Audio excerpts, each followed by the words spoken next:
Hey there, everybody. This is Kenny and Kenny squared.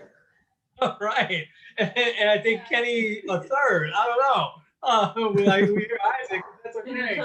With the sports on the Positive Tip podcast. And so Kenny, how you doing?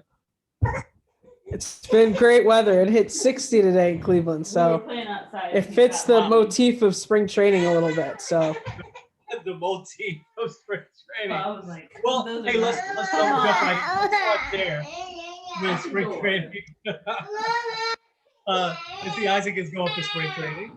Um, let's jump there. So, what are some early thoughts? I know it's the first day of games, right? Today, I know a lot of changes. I think you told me, they're shortening the games as well. If both teams agree. Um, what are some early thoughts? And I'm anxious to get. I know we've got a way to go. We'll probably do some predictions right before the regular season starts. But as you go into spring training, here's what I love. Every team thinks that they got a shot, right? yeah. What are some teams? So, what are two questions? What are some early thoughts from you? And what are some teams that unfortunately have zero shot going into this year?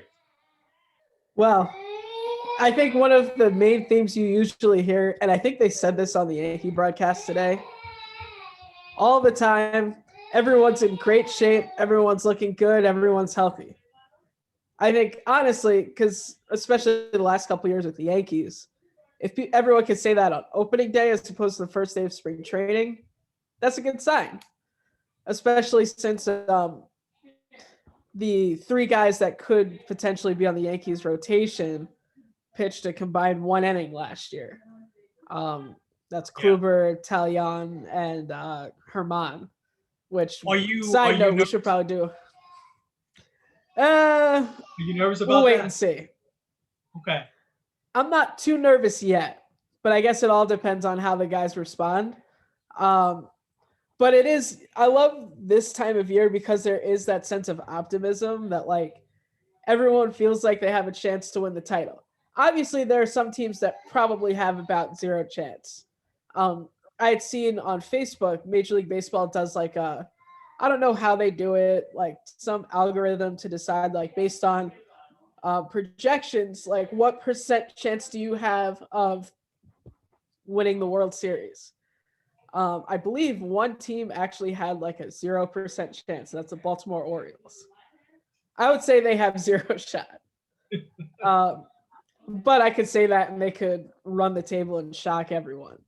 I would also add probably Seattle, um, which that's an interesting story kind of early on. Is did you hear about that whole thing with their CEO? Yeah. Let's stay on that for a second. Then I'm glad you brought that up. I didn't have that on the list, but I should have. Um, he said a lot of really how can I put this? Obviously, none of us liked a lot of the things he said, right, about interpreters and stuff like that. Yeah, And so I hate to say this though, he was being really honest on how a lot of things are done in baseball, particularly. They were talking about the Mets prospect that the Mets sent him, who's going to be a really good player, it seems like, and how they don't bring them up until like May so that they get a full year. And he said, hey, this guy's going to play here for 6 years and then he's going to be gone in free agency. I mean, yeah, so I hated some of the things he said, but when I thought about one of the best GMs ever, Theo Epstein, and how he did that with Chris Bryant, years back, it was just so apparent. But I also think about how the Mets didn't do that, with Pete Alonso, how, they were probably tempted to have him an extra year like that, but they brought him up and the guy had a phenomenal year. So what were some of your thoughts as you heard that? well, to me, I have a few friends that are Mariners fans. I haven't asked them. I might put it on Facebook and see what they say. But like, if I'm a Seattle Mariners fan, if I'm a Seattle fan in general, Russell Wilson's a whole other story. Um, I would be very, very annoyed because like some of the comments that he made, like manipulating service time, everybody does it. Mike Trout was also another guy that like they waited until like early May to call him up, and like he's the best player in this generation. So Yeah. Yeah. everybody does it. But it is really annoying, and it's really annoying to be that out front about it. And then also kind of how he's talking about how like he's like short changing the players, saying things like the players will crawl to us because they don't have a contract. Like all of that type of stuff just kind of rubs me the wrong way.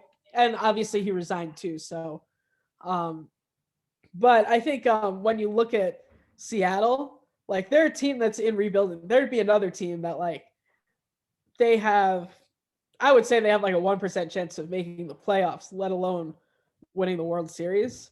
And I look at them and I'm like, wow, they really don't care to win this year or next year or even the year after that. And like, I understand rebuilds take a few years. Look at how long it took the Cubs, how long Yeah. it took the Astros. Like, sometimes it takes a few years. But when you hear things like that, that doesn't, like, spring training should be a time of like, oh, we think we really have a good shot at the playoffs. We have a really good shot at 500. Not, yeah, these guys are really good hot shot prospects, but you're not going to see them this year. You might not see them next year. This such and such a pitcher is really good, but he's not coming back. So you can forget about that. Like that kind of stuff is just never good.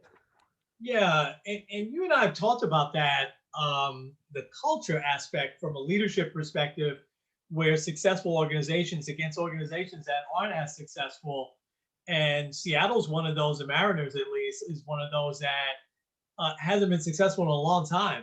And even when they had, and I think he had been there for 20 years, but even when they had some of the best players in the game, Randy Johnson, Ken Griffey, yeah, Edgar Martinez, Jay Buhner, Alex Rodriguez, they still didn't win anything. You know, they had the best record, one of the best records I think ever, if that still holds, and they still lost in the playoffs. So I think that, you know, some of the things that he said about interpreters, it sounded mean spirited to me. It came off as kind of racist. I mean, of course you need interpreters, you know, and you don't want to pay for an interpreter. Well, you know, don't sign someone from Japan or from Cuba or somewhere like that. You know, it just seems sour grapes. Like you had to pay the guy, I think, 75 grand a year just to interpret. But that's been going on for a long, long time. You know. Yeah, and also like $75,000 to like a multi-million-dollar budget is nothing. And Yeah. like, and especially if it's gonna make your pitcher or hitter feel more comfortable talking to the press, go for it. Right now, if I'm like, which it's interesting because there's a heavy Japanese presence up there because of Ichiro and some of the other Yeah. guys. I would not, if I was like a guy from Japan, Korea, anywhere in Latin America, I wouldn't touch Seattle. I would go anywhere but Seattle. And if I was there now, I'd ask for a trade. Is it their owner? You know, from a Japanese company, like an entertainment company in Japan. I think their owner, one of the gaming companies, Japan gaming companies. I think he's like the part owner of Nintendo, if I remember right. I'd have to look it up. Yeah. And so you would think, you know, and they have over the years, they've attracted some really good, actually, you know, Asian players. And but yeah, I'm with you. I wouldn't go there now if I'm, you know, why? I mean, even though that guy's gone, they're going to have to change that culture. You know, you're right. I'm glad you brought that up. That was a very, very interesting, but yet also unsettling, you know, part of the week. I think that, you know, I don't know how baseball gets around that, right? Of them holding a guy back for a year because that's hard to prove. But he was just blatant. If we want to do it, we're going to do it. So, did you hear also Jared? I'm forgetting his last name. Starts with a K. Is the player that he was talking about? And he tweeted something out that said, I'm going to paraphrase a little bit, that basically he knew that he could have helped. They were kind of in the pennant race late last year. Obviously a very aberrational year, right? But he said that they were like, you know, 3 games out with a week left. He said he absolutely knows he could have helped the team. I mean, he's got a lot of confidence in himself. And he probably could have, you know? And so, but yet, you know, to save that money for an extra year, they never brought him up, you know, last year. And so it's, It's interesting. They need a change of culture. I mean, when you don't win for that long, something is wrong. Yeah. Especially in baseball where it does, like you said, take a while. It doesn't take 20 years. When's the last time they went to playoffs? Last time was 2001. They have the longest drought of any of the major sports. That's 20 years, right? That'll be 20 years this year. Yeah. So who else doesn't have a shot? Let's see. So I named two American League teams. I'll leave it at that. National League, I would have said the Marlins, but like they made the playoffs last year. Um, Probably also Pittsburgh, and Yeah, really anyone they not got the Dodgers or the Padres. yeah. The Pirates have no shot. I think the Marlins with their pitching does. I think anytime you have the three young pitchers that they have, I think that they could sneak in. You just never know. But it's a long season. It's not 50 games or whatever it was last year. 60 games. So it's a long season, so it's hard to maintain that. Yeah. So no other concerns on your Yankees except you're not really even that concerned with the pitchers that really haven't pitched in the last year. Any other concerns? I'm a little concerned with Gary Sanchez, but that's only a little bit. Because like Sanchez went through stretches last year for like a couple of months where he was bad, but like it was emphasized because it was that short 60 game stretch. I think you give him a full season, you give him time to like kind of get his feet under him a little bit. Not having as many fans in the stands will help him to not get booed as much, hopefully. Um, but I think he should be fine. Really, to me, the biggest thing is keeping everybody healthy. Yeah.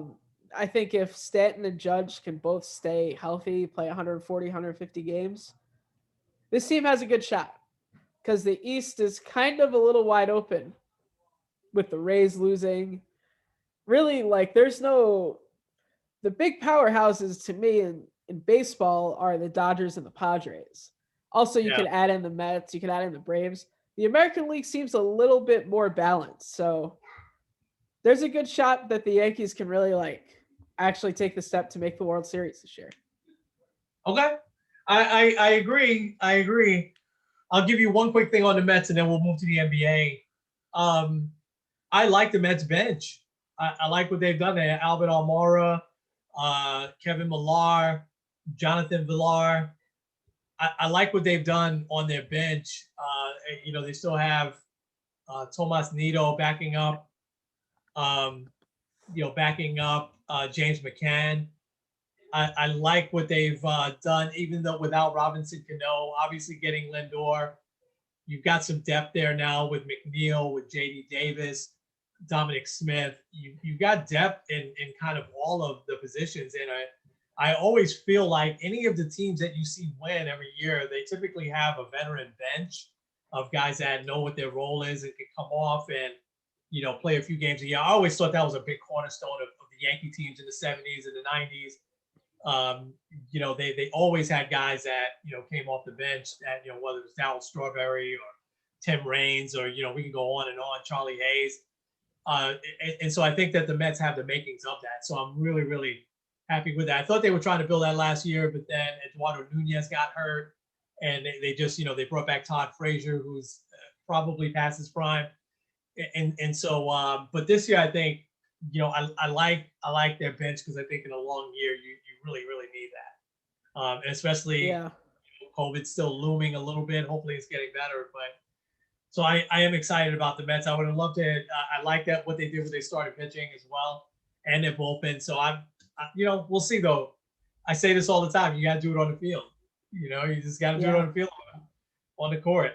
So speaking of, let's shift over to the NBA. How about those Knicks? 17-17. Yeah. When was the last time we could say the Knicks were 500 and like going into March?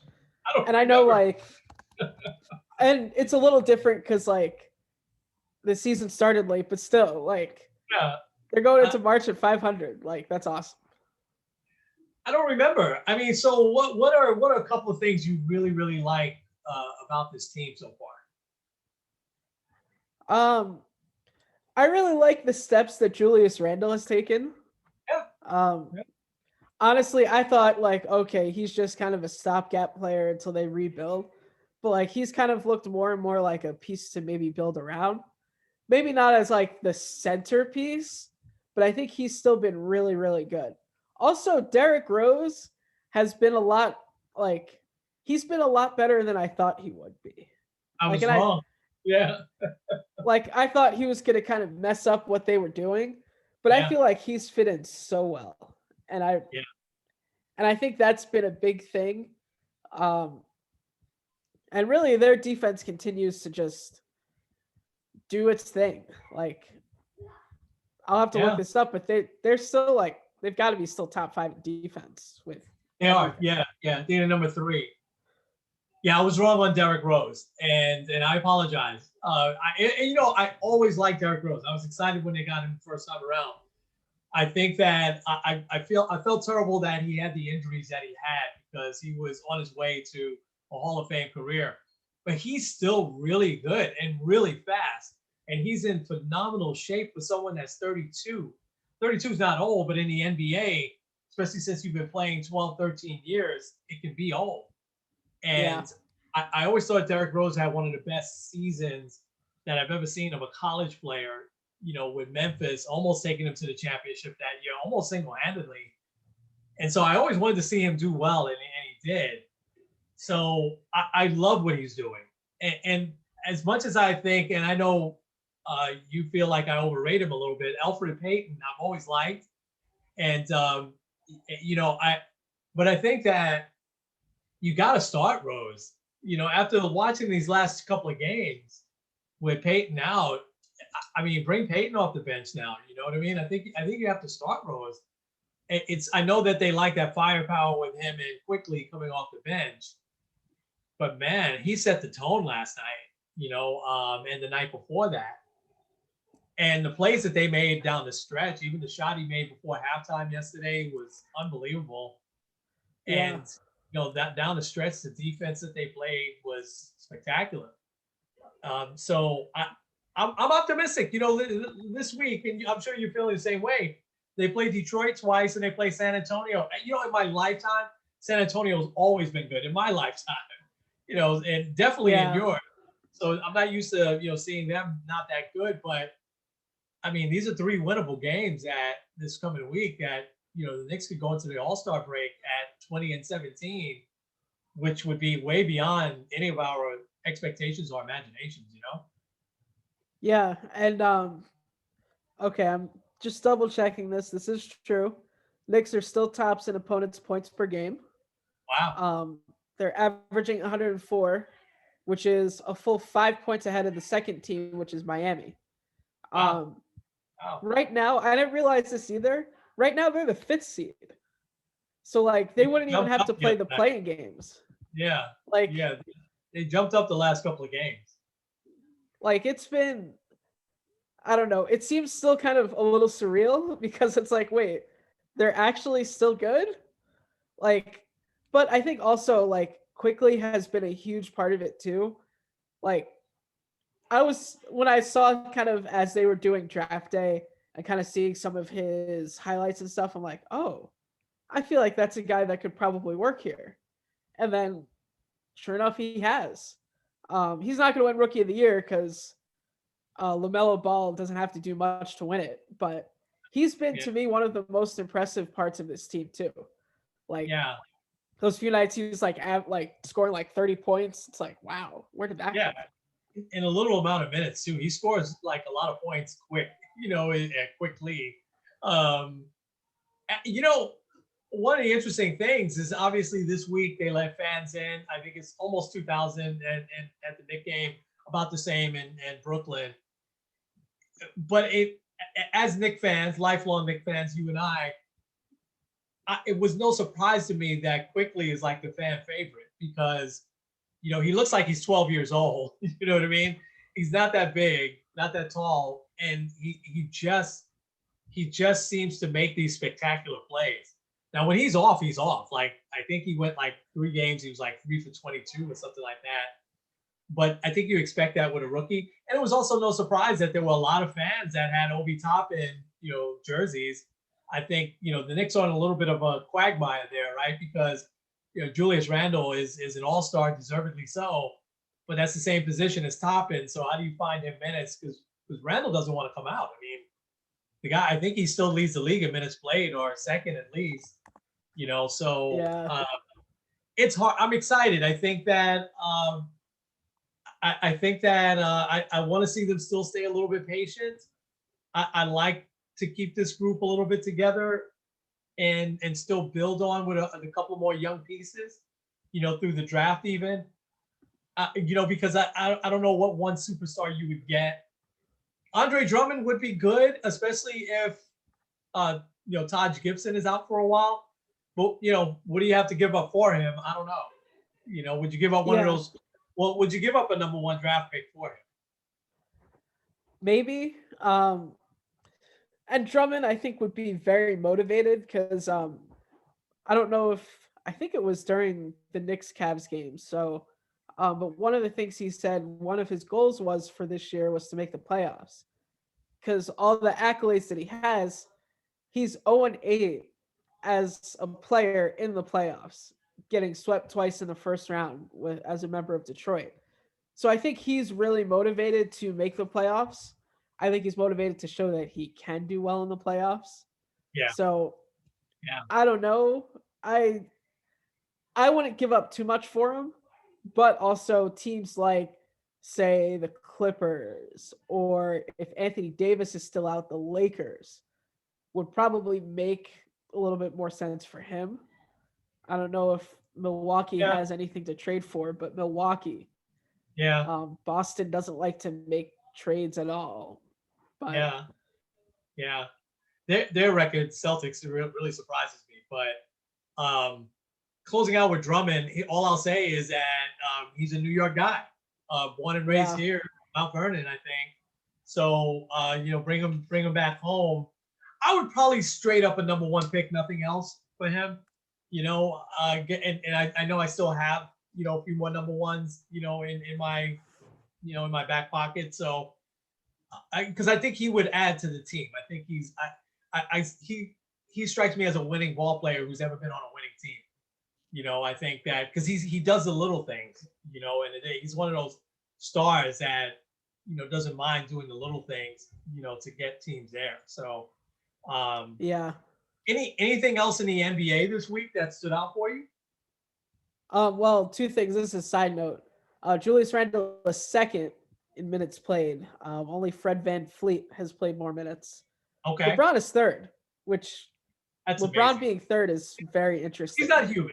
Yeah, he's not human. Yeah. He's amazing. Well, I think, number 1, the Nets have been continually on fire. Like, they just snapped an 8-game winning streak, and it seems, and they're doing it like the big 3 there haven't really played that much together, which might also be part of why they've been successful. But like the fact that I feel like they're just killing people offensively, and I don't know if that's going to last. I don't know if that's something that can be sustainable in the playoffs when defense becomes more of a focus. But right now it's hard to say that they're not the favorites. I know the Lakers, they'll have Anthony Davis back eventually. The Clippers are out there. Philly's still good, and it kills me because Brooklyn could have been the Knicks. They had the space. But yeah. Well, I agree. I think the Nets are gelling as a team. If you're a Net fan, would you be concerned that Kyrie and Durant can't seem to stay healthy? They've been out a lot. Yeah. I would be. Ish. Because it seems whether it's Kyrie or KD or both of them, it seems like they can't really stay healthy together. But if you lose one of them for a playoff series, still, if you have James Harden and Kevin Durant on the same team, you're still better than pretty much every other team that's out there, except for Yeah. maybe the Lakers, or Utah's can't seem to lose, so maybe Utah too. You know what's interesting is that they traded away most of their supporting cast, which was really good to get James Harden. But some of the guys that they still have and that even they picked up in this big trade, they're just playing really well. I think it's a testament. Steve Nash, I think, has done a really good job with that team so far. You know, Yeah. that can't be an easy job. You know, that can't be an easy job. All right. Well, I'll tell you real quick. My surprise has been the Celtics. I'm surprised how bad they're playing.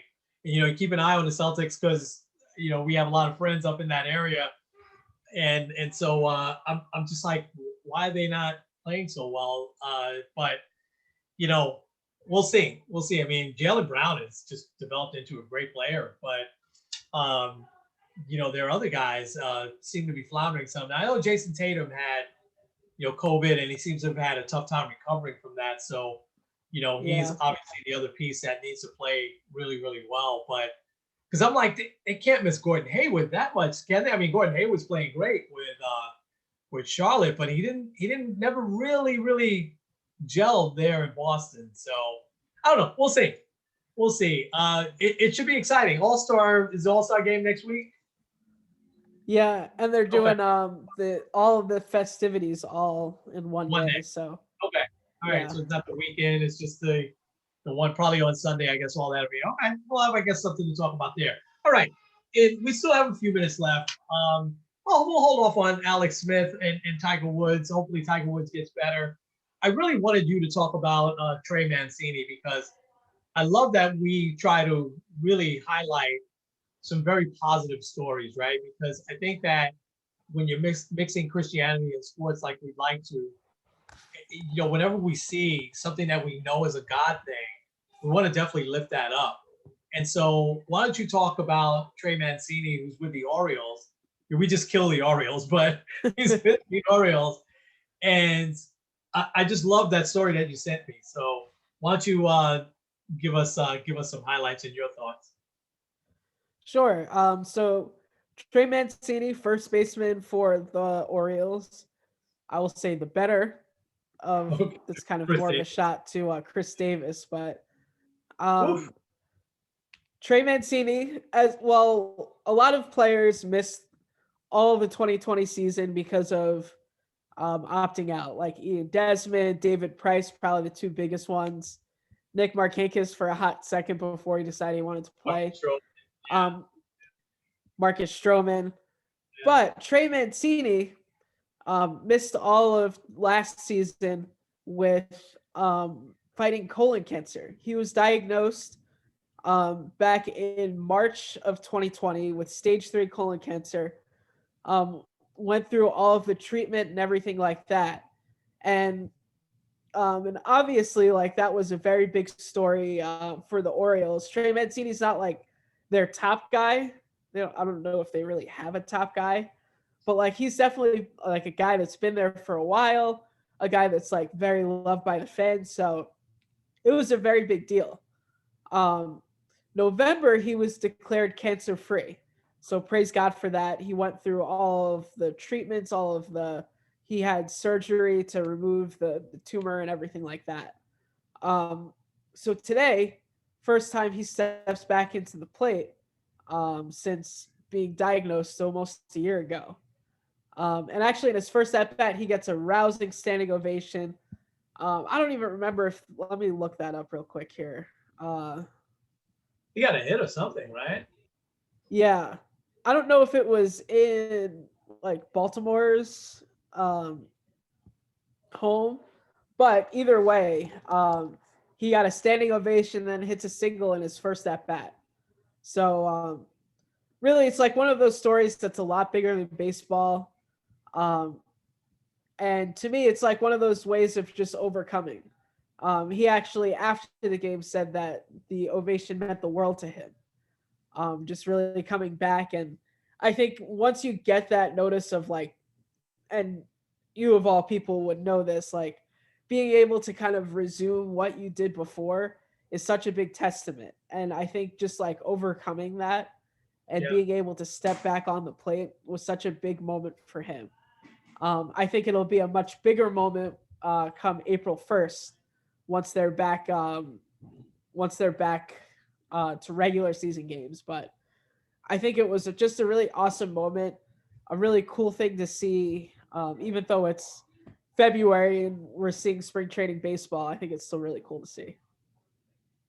Yeah. Hey, thanks so much, man, for sharing that and for sending me that article. I didn't know that. I didn't know that he was sick last year.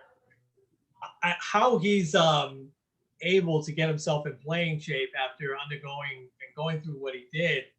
Certainly, I know that is spectacular, right? And that's a God thing. God obviously giving him the strength, to do that. But you made another great point on your life kind of getting back to normal, and whenever you're, and as mommy and I have, as your mom and I have talked to two people over the years, a lot of people want to have that normalcy, right? And they really physically can't and shouldn't. So we always tell people that sometimes you have to have a new normal, right? What does that look like? Like if you love to go out dancing, you might need to put that on pause for a little while, and do something else. Maybe you put on a video game that has dancing and you can maybe do a little bit of that in your house. If you like to play tennis, there's video games that have simulation where you can do that, where you can sit down and rest. And so, but a world-class athlete, Major League Baseball, obviously the Orioles are not a good team, but that's still the highest level that you could play, right? To be able to go through what he's gone through and be able to come up at bat in spring training, it's a remarkable achievement.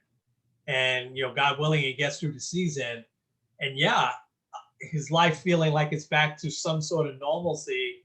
It's a huge step, and as you said, that can't be minimized.